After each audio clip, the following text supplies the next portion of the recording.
The first thing I'm going to ask you is questions on how you want to access your information. Well, I do like on the computer, and I also like to watch some videos. And sometimes I do pretty good with books. Books, okay. So there's several different ways, once you have accessed the information you want to learn about, how you're going to engage with that.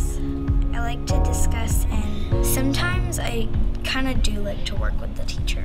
I really like to present. That's just kind of who I am. Okay. If you had to say one thing about yourself that you wanted to make sure the teacher knew about Cambry Carroll, what would that be?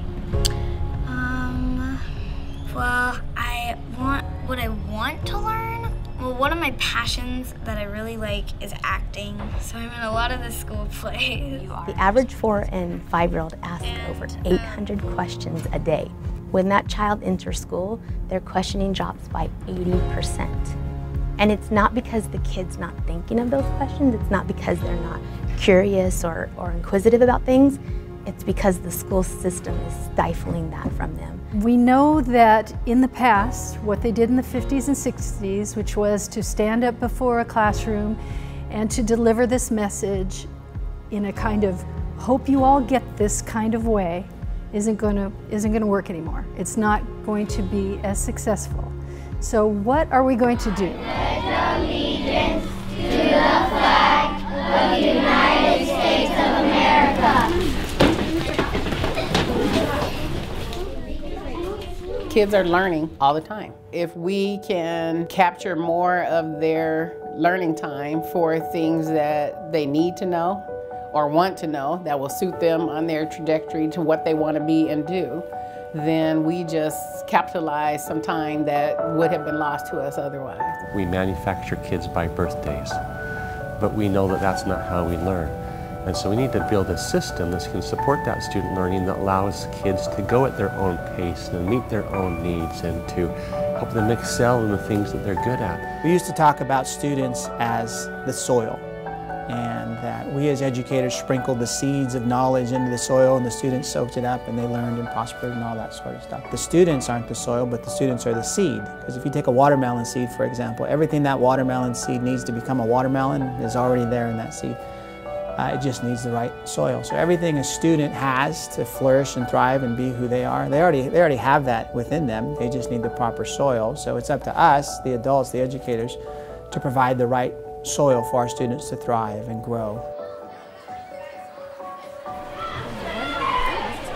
Table 2. So you get to change every week, you get to decide. Is that what you were kind of getting to? Okay, yeah, so every week you get to make a new schedule. You have an F in math. So probably next week she wants to focus on her math work and maybe she gets her math up. And then maybe the next week she can just go normal schedule. Does that make sense? Yeah. Pretty cool, huh? Every person is different. Everybody has different learning styles. Everybody has strengths and needs. And so for teachers, it's no longer teaching everybody the exact same thing at the exact same time. It's us taking their needs into consideration, which it should have been all along. I mean, they're the ones that we're educating. Why aren't we going to know them and educate them in the way that's going to help them succeed and learn and grow the most? Everything in your life is personalized. If you want to learn how to do something, you go on YouTube or you go and read a brochure. You do it whatever the best way for you is to learn. So why aren't we doing that in our schools? I think the power behind personalization is it moves us.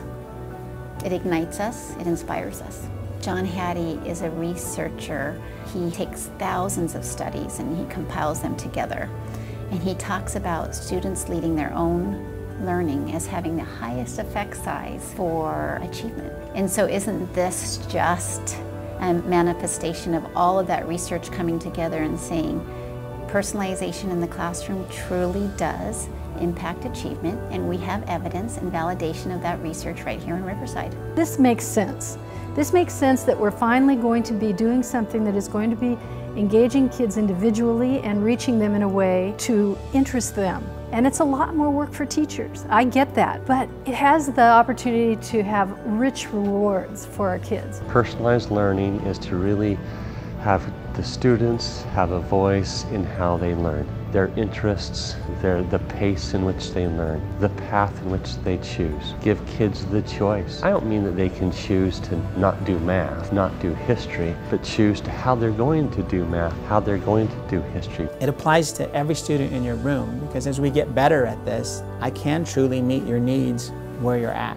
And I can do so in such a way. Technology is going to help me leverage that. Flexible environments is going to help me create a learning space to where I can interact with you in a small group setting if I need through some of the blended environments.